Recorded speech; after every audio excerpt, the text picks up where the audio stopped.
चलिए 10 के दमदार ट्रेड्स में इस समय हमारे साथ एक दमदार पैनल जुड़ेगा। निर्मल बैंक के विकास सालुंखे जुड़ेंगे, कोटक सिक्योरिटीज से अमोल अठावले, मानस पिछले शो से हमारा साथ दे रहे हैं और आज बिग मार्केट वॉइसेस में हम दो बिग मार्केट वॉइसेस आपके लेकर आने वाले हैं, एक फंडामेंटल और एक टेक्निकल। कंप्लीट सर्कल के सीईओ गुरमीत चड्ढा से करेंगे एक खास बातचीत और उसके बाद ट्यूसडे है तो केडियानॉमिक्स के फाउंडर सुशील केडिया भी जुड़ेंगे अपनी बोल्ड एंड बिग कॉल्स के साथ। थोड़ी देर में ये आपकी स्क्रीन पर विजिबल होगा, लेकिन एक बार जरा मार्केट को रिविजिट करते हैं। डे हाई पर निफ्टी 18,160, डे हाई पर मिड कैप इंडेक्स करीब 1% ऊपर, डे हाई पर बैंक निफ्टी करीब 200 पॉइंट ऊपर, 3:1 एडवांस डिक्लाइन इस समय। निफ्टी में इस समय जो सबसे बड़ा सपोर्ट वो है रिलायंस और उसके बाद इन्फोसिस। एक्चुअली अब इन्फोसिस सबसे बड़ा पुल फैक्टर निफ्टी के लिए। और ब्रॉडर मार्केट में आज रिजल्ट इम्पैक्ट क्लियरली विजिबल है। M&M फाइनेंशियल आपका टॉप गेनर करीब 7% ऊपर, लेकिन उसके अलावा मिड कैप आईटी में शानदार तेजी। वीरू जी हाँ, मिड कैप आईटी में और आईटी में इनफैक्ट स्ट्रॉन्ग मूल बैक। और जो हम कुछ देर पहले तथ्य डिस्कस कर रहे थे कि आज निफ्टी आईटी पे एक एडवांटेज है अपना। अब आपकी स्क्रीन पे 28,021 पे डे हाई पर निफ्टी आईटी आके ट्रेड करता हुआ। कुछ स्टॉक्स और जो कि अच्छा कर रहे हैं उसमें याद रखिएगा कुछ जैसे अभी जिक्र हो रहा था ट्रेंड का, और एक स्विंग देखिए डे हाई की ट्रैजेक्टरी में आ गया है, और एक इंडस टावर, इसको देखिएगा अपने 100 एक्सपोनेंशियल एवरेज को टच करता हुआ इंडस टावर ऑलमोस्ट शुक्रवार के हाईस को रिविजिट करता हुआ। पैनल से बातचीत करते हैं और उनकी कॉल्स लेते हैं।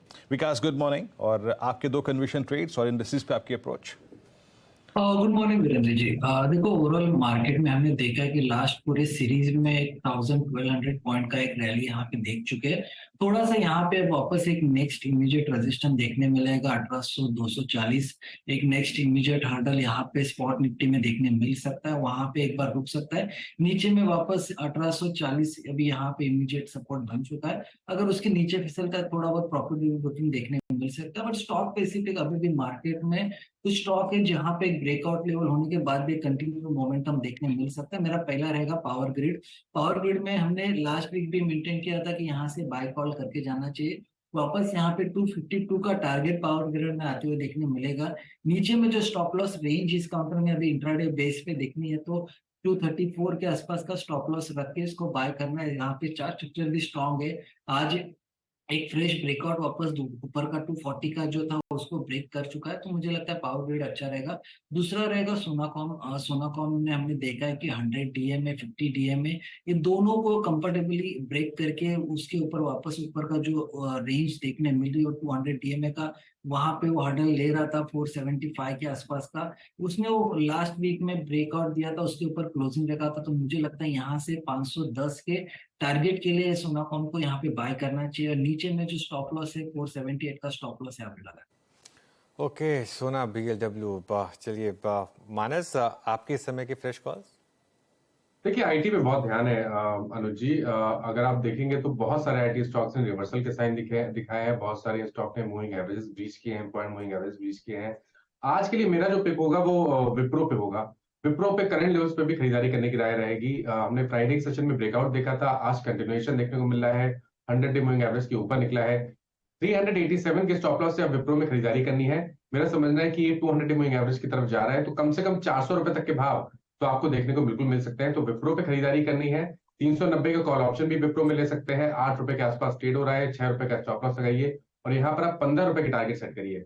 और दूसरा स्टॉक जो मेरी नजर में है वो डेल्टा कॉप का है। देखिए, डेल्टा के साथ बहुत बार प्रॉब्लम हुई है कि डेल्टा अपने जो मार्केट वाइड लिमिट है उसको क्रॉस कर जाता है, इस वजह से रैली नहीं देखने को मिल रही है। लेकिन इस बार स्टॉक ने अभी तक मार्केट वाइड लिमिट क्रॉस नहीं हुई है। 200 डे मूविंग एवरेज रीच किया है। हाई टॉप हायर बॉटम्स का ट्रेंड है। मेरा समझना है कि डेल्टा में अभी भी स्ट्रेंथ देखने को मिल सकती है। 204 रुपए के स्टॉप लॉस से डेल्टा में खरीदारी करनी चाहिए।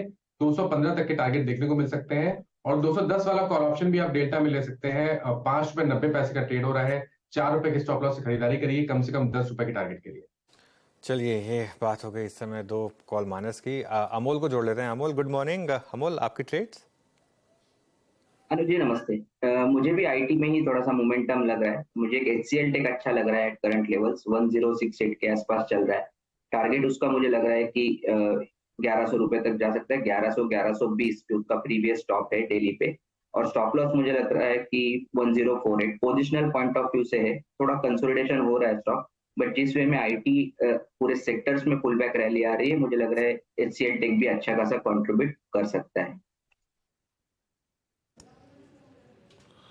ओके, एचसीएल टेक्नोलॉजीज अच्छा कर सकता है 1070 पे। आपकी सेकंड कॉल अमोल?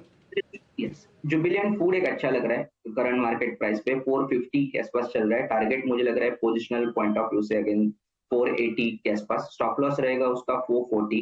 एक बड़े करेक्शन के बाद एक कंसोलिडेशन हुआ और उसके बाद रिवर्सल फॉर्मेशन हो रहा है, और स्टॉक करंटली अभी हम देखते हैं तो about 20 and 50 day simple moving average के ऊपर ट्रेड हो रहा है। सो एक प्रॉमिसिंग रिवर्सल फॉर्मेशन लग रहा है, और ये आगे जाके पोजिशनल पॉइंट ऑफ व्यू से मुझे लग रहा है कि ये पॉजिटिव मोमेंटम कंटिन्यू रख सकता है। सो एक Jubilant positional point of view से अच्छा लगता है।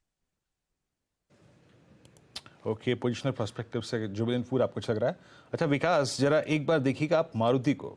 मारुति एकदम से आज अपनी वो सिंकिंग ट्रेजेक्ट्री से निकल के बाहर आया है। पोस्ट सेल्स फिगर नंबर्स 8690 आपकी स्क्रीन पे इस वक्त ट्रेड करता हुआ।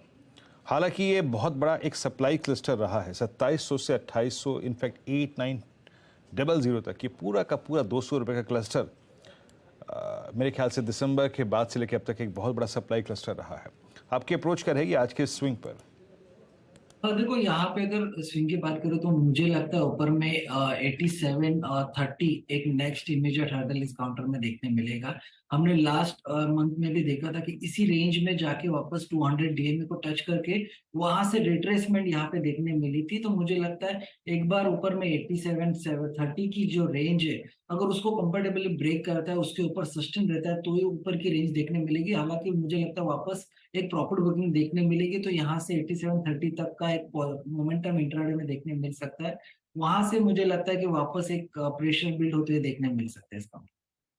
ओके, चलिए अब ये इस समय कुछ कॉल्स आपके लिए। हिंडाल्को एक बार लेकर आइए स्क्रीन पर। हिंडाल्को में इस समय एक शानदार मोमेंटम, और चार्ट पर जरा उसको रख देते हैं एक बार।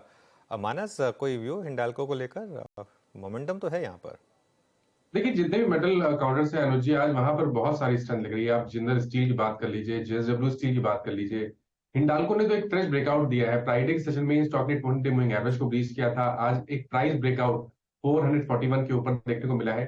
आई थिंक अब जो नए नए टारगेट होंगे वो 460 रुपए के होंगे, और करंट लेवल्स पे भी खरीदारी करने की राय रहेगी। आई थिंक 438 के स्टॉप लॉस से खरीदारी करनी है, ये कैश लेवल्स हैं। लेकिन ऊपर की तरफ 460 रुपए तक के भाव आप देख सकते हैं। मानस, आपका शुक्रिया जुड़ने के लिए हमारे साथ, और ये सारी ट्रेड्स रखने के लिए। अब एक काम करते हैं, बाजार के फंडामेंटल समझने के लिए आज बिग मार्केट वॉइसेस में हमारे साथ कंप्लीट सर्कल के मैनेजिंग पार्टनर और सीआईओ गुरमीत चड्ढा जुड़ गए हैं। Gurmeet ji, good morning. One way rally, FOMO factor, March में लग रहा था कि 16800 टूट ना जाए, अब बात कर रहे हैं ऑल टाइम हाइज की। किस तरीके से देख रहे हैं आप ये जिस तरीके का मूव आया है मार्केट में, और क्या अब ये मान लिया जाए कि अब 16800 नहीं टूटेगा, और क्या न्यू ऑल टाइम हाइज जल्दी दिखेंगे?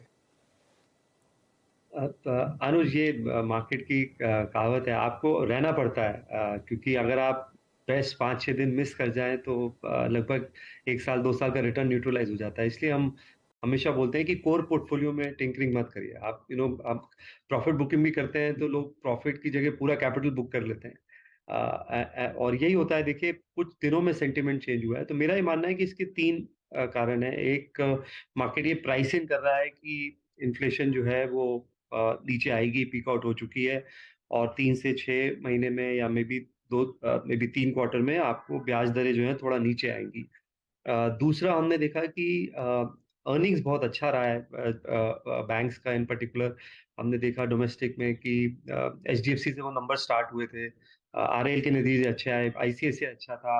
आईटी पैक अगर आप छोड़ दें, उसमें भी थोड़ा सिलेक्टिव नंबर्स आए हैं, नतीजे ज्यादातर जो है अच्छे आ रहे हैं। तीसरा, मुझे लगता है कि जो एफआईएस का फ्लो है, वहां पे हमें फर्क जो है देखने को मिला है। पिछले 2-3 दिन में आप देखिए करीबन 4,500 करोड़ की जो है बाइंग हुई है। ये एक बड़ा फैक्टर था। आप देखिए पिछले 2 साल में लगभग उन्होंने 1 साल, पिछले साल में 2.25 लाख करोड़ का रिडेम्पशन था। पिछले 2 सालों में काफी हैवी रिडेम्पशन हुए। एफआई ओनरशिप ऑल टाइम लो पे है 2008 से। अगर आप आंकड़ा देखें तो 17.5% के आसपास का एफआई ओनरशिप है। तो ये मल्टीपल फैक्टर्स हैं जिसकी वजह से बाजार में बाउंस आया। मेरा ये मानना है कि अगर आप एक डोमेस्टिक इकोनॉमी स्ट्रांग है, आप जीएसटी के आंकड़े देखिए, खाली नंबर्स मत देखिए, नंबर ऑफ ई-वे बिल्स देखिए, नंबर ऑफ जो जीएसटी फाइलर्स हैं वो देखिए। मुझे लग रहा है इकोनॉमी इंडिया की रिलेटिवली अच्छा कर रही है और कुछ एफआई बाइंग आपको देखने को मिल सकती है नियर टर्म में। तो मेरे हिसाब से जो शायद 17,000 का जो बेस था वो मुझे मुझे नहीं लगता कि टूटना चाहिए अनुज। ओके, 17,000 का बेस नहीं टूटना चाहिए। गुरमीत, बात की थी हमने आईटी को लेकर पिछले अपने इंटरव्यू में, लेकिन लोअर लेवल पर थोड़ी स्टेबिलिटी आई है, इवन इन्फोसिस में आई है, और बाकी के आईटी नंबर्स तो देखकर ऐसा लगा नहीं कि कोई बहुत ज़्यादा दिक्कत है। ये सिर्फ शायद एक वन कंपनी प्रॉब्लम रही हो शायद। यहाँ पर क्या भी होगा आपका? अनुज थोड़ा सिलेक्टिव है क्योंकि मुझे लगता है कि शायद एक क्वार्टर और हमें वेट करना चाहिए। हमें नहीं पता ये एआई का और जनरेटिव एआई का क्या इम्पैक्ट होने वाला है लोअर लेवल कोडिंग पे। आज हमने देखा आईबीएम ने अनाउंस किया करीबन करीबन 3,500 जॉब्स जो हैं वो एआई के थ्रू करेंगे, जिसमें कुछ हद तक स्टाफ और सपोर्ट फंक्शंस भी थे, जिसमें कुछ एचआर फंक्शंस हैं, कुछ कुछ अकाउंटिंग फंक्शंस हैं। तो हमें देखना पड़ेगा। तो जो भी कंपनीज डिजिटल ट्रांसफॉर्मेशन डील्स जिनकी ज़्यादा हैं, जहाँ वेंडर कंसोलिडेशन हो रहा है, जहाँ पे न्यू एज एप्लीकेशन है, वहाँ पे शायद इम्पैक्ट कम देखने को मिलेगा। इन्फोसिस का नॉर्थ अमेरिका का एक्सपोज़र लगभग 40% है, उसमें बीएफएसआई का एक्सपोज़र बहुत ज़्यादा है। हमने देखा अभी फर्स्ट रिपब्लिक बैंक को जेपी मॉर्गन ने एक्वायर किया। तो जब तक बैंकिंग सिस्टम स्टेबल नहीं हो जाता, थोड़ा मुझे लगता नहीं अभी तक स्टेबल हुआ है यूएस में। शायद जब फेड पिवट करेगा तब शायद थोड़ा एक डायरेक्शन मिलेगा। उसके बाद मुझे लगता है आईटी एक बेटर है, बट मैं अग्री करता हूँ कुछ हद तक नेगेटिविटी प्राइस में है। बट ये बाजार ऐसा है अनु, जब जब तक रेट नीचे नहीं आ जाते, आपको जहाँ पे सस्टेनेबल अर्निंग्स है वहीं पे रहना चाहिए। तो आपके जो ओल्ड इकोनॉमी स्टॉक्स हैं, कैपिटल गुड्स हैं, कुछ हद तक बैंक्स हैं, कुछ कंज्यूमर गुड्स में भी आपको जैसे जैसे रॉ मटेरियल सॉफ्ट होगा, प्राइसेस सॉफ्ट होंगे, आपको मार्जिन इंप्रूव दिखेगा, वहां पे पोजीशन ज्यादा रहना चाहिए, ओवरवेट ज्यादा रहना चाहिए। अच्छा, आपने बैंकिंग का जिक्र किया गुरमीत। गुड मॉर्निंग, वीरेंद्र बोल रहा हूँ। मतलब आप समझ लीजिए कि इतने बड़े रेट हाइक्स के बाद और बैंकों ने पास भी किए, बट कॉस्ट प्रेशर भी थे, डिपॉजिट रेट सब्सटेंशियली हाई थे। उसके बावजूद इस क्वार्टर में जो शायद लग रहा था कि फ्लैट एनआईएम्स रहेंगे, but look at IDFC first bank, strong NIMs at all time high. Kotak Mahindra bank के केस में भी NIMs at record high, I mean 5.75% की ट्रेजेक्ट्री। इसको देख के थोड़ा अचंभा हुआ गुरमीत आपको कि इस एनवायरनमेंट में भी सबसे रिकॉर्ड आई थिंक एनआईएम्स, और क्या ये बेस्ट होगा? ये जो नंबर आए हैं और ये एनआईएम्स हैं, ये बेस्ट है? इससे अगला जो क्वार्टर होगा उसमें ये फ्लैट हो जाएंगे या फिर कुछ डाउन टिक शुरू हो जाएंगे? आपकी अप्रोच क्या रहेगी बैंक स्पेस पर पोस्ट दीज नंबर्स? मैं कंस्ट्रक्टिव हूँ विमल जी। हालांकि निम्स में मुझे लगता है शायद पीक आउट हो गया है, या हो सकता है इसी लेवल पे रहे कुछ टाइम तक, क्योंकि हम देखते हैं कि जो लोन रीप्राइसिंग होती है अच्छे बैंक्स की, अगर आप कॉस्ट ऑफ डिपॉजिट्स देखिए कितना बड़ा है पिछले 2 क्वार्टर में, और लोन रीप्राइसिंग देखेंगे तो जिनके भी लोन 70-75% फ्लोटिंग रेट रहे हैं, वहां पे हमने देखा है लोन की रीप्राइसिंग ज्यादा जल्दी होती है डिपॉजिट से, और डिपॉजिट्स ग्रेजुअली कैचअप करते हैं, और जिनका कासा रेशियो अच्छा है वहाँ कॉस्ट ऑफ डिपॉजिट्स कम बढ़ते हैं। इनफैक्ट एनबीएफसी में भी अगर आप देखिए, जिन्होंने अपनी क्रेडिट रेटिंग अपग्रेड करी, जैसे पूना वाला फिनकॉर्प है या चोला का कॉस्ट ऑफ बोरिंग कम है, वहां पे आपको उनके नंबर्स में भी वो देखने को मिला। तो लायबिलिटी साइड डिफरेंशिएटर रहेगी। मेरा ये मानना है कि शायद निम कुछ हद तक पीक आउट हो गए, हो सकता है आपको एक क्वार्टर और अच्छे देखने को मिले कुछ अच्छे बैंक्स में। और हमें बस यहाँ देखना है कि देखिए, जब क्रेडिट ग्रोथ सिस्टम वाइड 15% होती है तभी गलतियां होती है। जब क्रेडिट ग्रोथ लो होती है तब आप भी कॉशियस होते हैं, एनवायरमेंट भी वैसा होता है।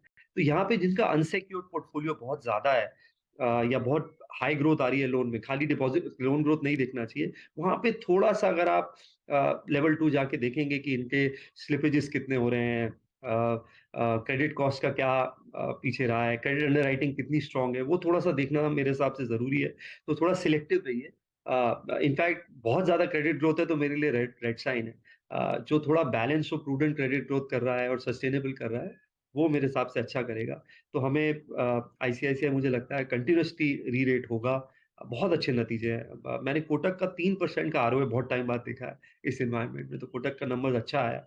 हालांकि वैल्यूएशन क्योंकि 4 बुक वैल्यू है तो प्राइस में स्कोप कम होता है मूव करने का, थोड़ा पहले मूव होना शुरू हो गया था। आईडीएफसी फर्स्ट के नतीजे बहुत ही अच्छे हैं, बेहतरीन नतीजे आए, मतलब प्रॉफिट डबल हुआ, निम्स एक्सपैंड हुए हैं, और जो उनका एक पूरा होलसेल डिपॉजिट था वो ग्रैनुलर डिपॉजिट बेस हो गया है, 55-60% कासा है। आप देखिए जो उनकी लेगेसी बुक है, जो इंफ्रा बुक थी आईडीएफसी की, वो मुश्किल से 2 या 3% बची है, तो बहुत अच्छा टर्न अराउंड है और अभी भी 1.2 1.3 बुक वैल्यू पे है। तो अगर 1-2 क्वार्टर और अच्छे करेगा तो 2 बुक वैल्यू तक आ सकता है। और कुछ अच्छी एनबीएफसी, जो बहुत अच्छी एनबीएफसीज है जिन्होंने कोविड में अच्छा स्ट्रेस टेस्ट किया है, चोला है, पूना वाला फिनकॉर्प है, कुछ हद तक बजाज फाइनेंस भी मुझे लगता है कि बहुत ज्यादा नेगेटिविटी है काउंटर पे, एक कंज्यूमर स्टॉक है, ये इन पे हमारी नजर रहेगी। अच्छा, एनबीएफसीज में ही गुरमीत, अब आपके पास गोल्ड फाइनेंस कंपनीज हैं, एक तर्क तो ये था आपके पास कि आप इनको चेज करें कंसिडरिंग गोल्ड प्राइसेस, एक ये, या फिर आरईसी पीएफसी अगर आप देखें, कुछ पीएसयूज में अगर आप देखें अच्छा मूव था आरईसी पीएफसी में, देन वी हैव सम एचएफसीज बी2, इसमें से कोई क्लास जो आप लोग चेज कर रहे हो अगर एनबीएफसीज को बाइसेक्ट करें थोड़ा सा तो? मैं गोल्ड एनबीएफसीज अवॉइड करूंगा पिंदर जी। क्या है कि अगर आप देखिए एचडीएफसी, अगर आप कंबाइंड एंटिटी देखिए, उनका गोल्ड लोन में शेयर सिर्फ 0.6% है, तो बैंक्स एग्रेसिव होंगे, तो जो एक मोड था खाली गोल्ड बेस्ड एनबीएफसीज का, शायद थोड़ा सा चैलेंज होगा। मैं नहीं बोलता हूँ कोएग्जिस्ट करेंगे, इंडिया बहुत बड़ा मार्केट है, बट थोड़ा यील्ड्स वहाँ पे जो है वहाँ कम हो सकती है। हमें एचएफसी बहुत अच्छा लगता है इस स्पेस, और इसमें जो थोड़ी निश एचएफसीज हैं वो शायद अच्छा करेंगी, जैसे जो पर्टिकुलर ज्योग्राफीज में काम करती हैं, जैसे आप होम फर्स्ट देखिए, कुछ हद तक स्मॉल फाइनेंस बैंक्स हैं जो बहुत अच्छा करते हैं, माइक्रो लैब अच्छा करते हैं, अफोर्डेबल हाउसिंग अच्छा करते हैं, और बैंक का अफोर्डेबल हाउसिंग में फोकस कम है, वो पीएसएल रिक्वायरमेंट के लिए वो पोर्टफोलियोज खरीदते ज्यादा है, तो वो टीयर 3 टीयर 4 टाउन्स में अफोर्डेबल हाउसिंग नहीं करते हैं, they are more focused on tier 1 tier 2 higher ticket size.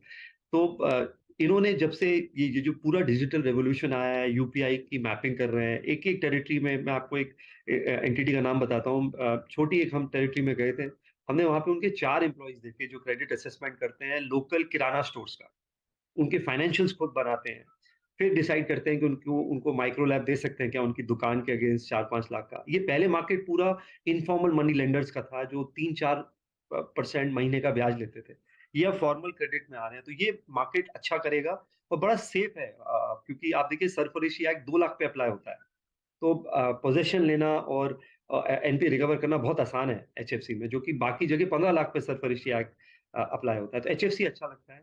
कुछ अच्छी कंज्यूमर एनबीएफसी जो बहुत अच्छा, जिनका gold standard credit under writing है, वो अच्छा करेंगे। मुझे चोला बहुत अच्छा लगता है, पूना वाला के बारे में कई बार चर्चा कर चुका हूँ। बजाज फाइनेंस भी मुझे लगता है कि जैसे जैसे कंजम्पशन इंडिया का, रूरल भी थोड़ा सा वापस आएगा, अर्बन अभी भी स्ट्रांग है, आई थिंक वहां भी वो नतीजे दिखना चाहिए, और इन कंपनी को मुझे लगता है आपको अर्निंग मल्टीपल पे देखना चाहिए, ना कि ट्रेडिशनल खाली price book multiple. Got it. Gurmeet, एक सवाल मुझे आपसे लेना है क्योंकि आपने स्पेस को काफ़ी अच्छे से ट्रैक किया है। ये मिंडा कॉर्पोरेशन ट्राई कर रहा है प्रीकॉल को एक्वायर करने का। आपने पढ़ा होगा दोनों स्टॉक्स को ऑब्वियसली, आपका क्या व्यू है इस स्पेस पर? अनुज, हम हमारे पोर्टफोलियो में ऊनो मिंडा है, हालांकि दोनों ब्रदर्स हैं अशोक और निर्मल मिंडा, हम उनको ज्यादा ट्राई करते हैं। मुझे, जैसा मैंने चर्चा करी, हम इसको स्टडी कर रहे हैं, हमारे रेडार में, और ऑटो में मुझे लगता है एक आपको एंसिलरी में कैचिंग अप बची है, हालांकि मिंडा भी 450 से, अगर आप ऊनो मिंडा देखें तो लगभग 520-525 वापस आया है, बट अगर आप ऑटो के नंबर्स देखेंगे, बजाज के, थोड़ा सा जैसे जैसे रूरल इकोनॉमी में रिकवरी आएगी, टू व्हीलर्स के नंबर्स जैसे जैसे अच्छे होंगे, तो आपको थोड़ा सा प्रीएम्प्ट करना पड़ेगा, चाहे आप वो बजाज के नंबर्स देखिए या आप टीवीएस के नंबर्स देखिए, तो वो आपको ग्रेजुअली ऑटो एंसिलरीज में भी रिफ्लेक्ट करेगा, जिसमें कंटेंट पर व्हीकल बोलते हैं। तो हम ऊनो मिंडा भी ट्रैक करते हैं, जेबीएम ट्रैक करते हैं, एंड्योरेंस है हमारे हमारे पोर्टफोलियो यूनिवर्स में, तो काफी सारे पोर्टफोलियो हम इसको ट्रैक कर रहे हैं। ऊनो मिंडा इन पर्टिकुलर मुझे लगता है, हमने इनका 2 साल का कैश फ्लो और अर्निंग मैप किया था, मुझे लगता है अर्निंग्स 2 to 3x हो सकती हैं अगले 2 से 3 साल में। शेयर प्राइस पे हमारा कंट्रोल होता नहीं है, इनपुट जो है अर्निंग्स है हमारे लिए। गुरमीत, चलिए शुक्रिया जुड़ने के लिए हमारे साथ, and have a good week. Thank you Anuj, always a pleasure. चलिए अब बात करते हैं मार्केट टेक्निकल्स की, और अब हमारे साथ केडियानॉमिक्स के फाउंडर सुशील केडिया जुड़ गए हैं, जो अपने बिग एंड बोल्ड कॉल्स के लिए जाने जाते हैं। समझते हैं कि बाजार में अब क्या स्ट्रैटेजी रखनी चाहिए और उन्हें चार्ट पर किन शेयरों में बड़े मूव के संकेत मिल रहे हैं। Sushil ji, good morning. पहले गुड तो मॉर्निंग। चार्ट लेकर आइए एक हफ्ते का बीएससी का, बॉम्बे स्टॉक एक्सचेंज। वो पिछले हफ्ते की बिग एंड बोल्ड कॉल थी सुशील जी की। सुशील जी, अच्छा पैसा बनाकर दिया उस कॉल ने ऑलरेडी, लेकिन खैर आपका व्यू काफ़ी लंबा था और काफ़ी मतलब प्राइस वाइज भी काफ़ी ऊपर था। लेकिन पहले इसको रिविजिट कर लेते हैं, उसके बाद मैं आज की कॉल्स पर आता हूँ। मेरी आपके साथ स्क्रीन शेयर की सेटिंग थोड़ी सी बिगड़ गई है, तो इसलिए मैं चार्ट दिखाए बिना आपको कहता हूँ। देखिए, जब आप लंबे व्यू के लिए स्टॉक को लेते हैं और अगर उसने शॉर्ट टर्म में बहुत बड़ा गेन दे दिया है, आपके पास दो ही रास्ते हैं। आपको कोई डिसीजन अगर लेना है कि मैं टेम्पररी टेक प्रॉफिट करूं या नहीं करूं, तो कॉस्ट ऑफ डिसीजन अगर कैलकुलेट करना संभव हो, कोई आपको स्विंग पॉइंट मिल रहा है, तो कॉस्ट ऑफ डिसीजन कैलकुलेट हो जाएगा कि भाई मैंने एक बार यहाँ बेच दिया और उसके बाद भी इसके ऊपर चला गया तो मैं वापस ले लूंगा। और कॉस्ट ऑफ इनडिसीजन है कि अगर मैं कोई डिसीजन ही नहीं लेता हूँ तो यहाँ से भी 700 रुपए और मिलेंगे। तो अगर cost of indecision is much cheaper than the cost of decision, तो हम खड़े रहेंगे।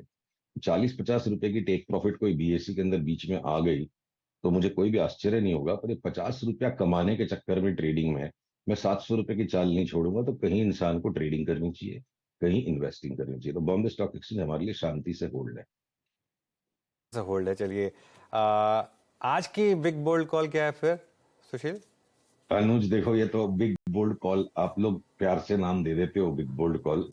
जब जैसे बाजार चौके मारने के मौके देगा तो मारना है, कभी 2 रन भी लेने पड़ेंगे। तो जितनी एक्सट्रीम लो वैल्यू वॉलेटिलिटी की हो चुकी है, वॉलेटिलिटी इंडेक्स इंडिया में और यूएसए में दोनों जगह, तो मुझे बहुत बड़ा भय लग रहा है इस वॉलेटिलिटी इंडेक्स को देख के, दोनों जगह इंडिया में और यूएसए में, कि हमारी वॉलेटिलिटी इंडेक्स जहां 16 के ऊपर गई तो मुझे लगता है बाजार में गदर मच जाएगा नीचे का। पर उसको हो सकता है 4-5-6-7-8-10 दिन लग सकते हैं। और सिमिलरली यूएसए की भी जो वॉलेटिलिटी इंडेक्स है वो एक्सट्रीमली हिस्टोरिक लोस पे है। चार्ट अभी नहीं दिखा पा रहा, पर आप एक मोटी सी बात समझ लो, वॉलेटिलिटी बेसिकली मेजरमेंट है नॉइज का। नॉइज का कोई ट्रेंड नहीं होता। नॉइज की एक मीन वैल्यू होती है, करीब करीब 17-18 पे हमारी मीन वैल्यू रहती है। यूएस मार्केट्स की 13-14 पे रहती है। हम बहुत ज्यादा निचले स्तर पे, तो इसमें mean reversion bound to happen है। और जब ये जाता है एक एक्सट्रीम पे तो दूसरे एक्सट्रीम की भी तरफ जाता है। तो मैं ये अनुमान लगा के चल रहा हूँ कि जितने भी बी ग्रुप ए ग्रुप जैसी भी जो तेजी चल रही है, कभी इंडेक्स से निकल गए, छोटे स्टॉक्स में घुस गए, 16 के ऊपर इंडिया विक्स जाते ही इसमें 32 तक का शूटअप आ सकता है। ऐसे पैटर्न्स हैं। तो ये आज की एक बिग कॉल से ज्यादा है कि बिग चेतावनी समझ के चलिए। उसको 5 दिन लगे, 7 दिन लगे, 8 लगे, मैं नहीं कह सकता। तो जब भी ऐसा हो तो मैं आपके दर्शकों के सामने उनके कटघरे में खड़े होकर कहने में मुझे बिल्कुल भी हिचक नहीं है कि 16 की विक्स के ऊपर अगर चला जाए बाजार, तो कोई भी तेजी को बहुत सोच समझ के कीजिएगा। बाजार बहुत धड़म से नीचे आ सकता है उसके बाद। 11.97 की विक्स अगर 16 के ऊपर जाती है तो एक बार फिर से सर से बात करेंगे सुशील जी से, लेकिन उसके बाद स्थिति का जो स्थिति होगी उसकी पुष्टि, मतलब उसके बारे में एक आपको संकेत दे चुके हैं सुशील जी। अच्छा सर, अर्निंग सीजन हमारा आप देख ही रहे हैं। I mean Kotak Mahindra bank के नंबर्स आए, उसके बाद वो प्रॉफिट टेकिंग में चला गया। अभी अगर मैं बैंकों में पूछूं कि बैंकों में यहाँ आई थिंक सुशील सर का जो संपर्क है वो टूट गया। जैसे ही एक बार फिर से स्थापित होता है उनसे बात करने की कोशिश करेंगे। मेरा जो प्रश्न था वो तो बैंकों में था कि बैंकों में यहाँ से आगे लीड कौन करेगा। बहरहाल इस बीच निफ्टी ने अभी अभी एक इंटरडे हाई जो फ्रेश क्रिएट किया था, इट वाज 18,180, और बैंक निफ्टी ने जो इंटरडे हाई क्रिएट किया था इट वाज 43,468। तो दोनों ही इंडिसेस अपने जो याद रखिएगा, अगर आप मंथली को भी देख लें और वीकली को भी देखें तो 18,200 की ही कॉल सबसे बड़ा ओआई होल्ड करती है, और उसके बाद कोई भी कॉल अगर कोई सब्सटेंशियल ओआई होल्ड करती है तो इट्स 18,500 और 43,500। तो दोनों ही इंडिसेस जो हैं वो कॉलाइटर्स के जोन के पास होके आए, और मारुति का वो जो स्विंग था वो और अच्छा होता हुआ। अच्छा सुशील सर फिर जुड़ चुके हैं। सर बीएससी की बात हुई अभी यहाँ पे, और आपने विक्स का जिक्र किया। बैंक निफ्टी ने इस पूरे बाजार को लीड किया है, हालांकि वक्त बेवक्त प्रॉफिट बुकिंग भी आती रही। अभी भी क्या लगता है आपको, यहाँ से अगर बैंक निफ्टी को और चलना है तो लीडरशिप किसके हाथ में रहेगी, कौन डिलीवर करेगा? देखिए, आपके प्रश्न में आप मुझे पहले ही एक अजम्पशन करने के लिए बाध्य कर रहे हो कि अगर इसे और चलना है, और मैं जिस माइंडसेट से चार्ट्स को देख पा रहा हूं, या जो चार्ट्स मेरा माइंडसेट जो क्रिएट कर रही हैं, कि बैंक निफ्टी जो अभी भी इठला रही है, अभी भी जो ये थोड़ा स्ट्रेंथ हमें दिखा रही है, इसमें सिर्फ कोटक महिंद्रा बैंक और एसबीआई के कारण रस बना हुआ है। आईसीआईसीआई बैंक हो या एचडीएफसी हो, ये बाकी मोमेंटम के साथ साथ इसे पुश बस साथ करते जा रहे हैं। तो अगर ये बाजार में रिवर्सल आया, जिसकी मुझे काफी अब चिंता है, तो मुझे लगता है सबसे ज्यादा ये बड़े बैंक्स गिरेंगे।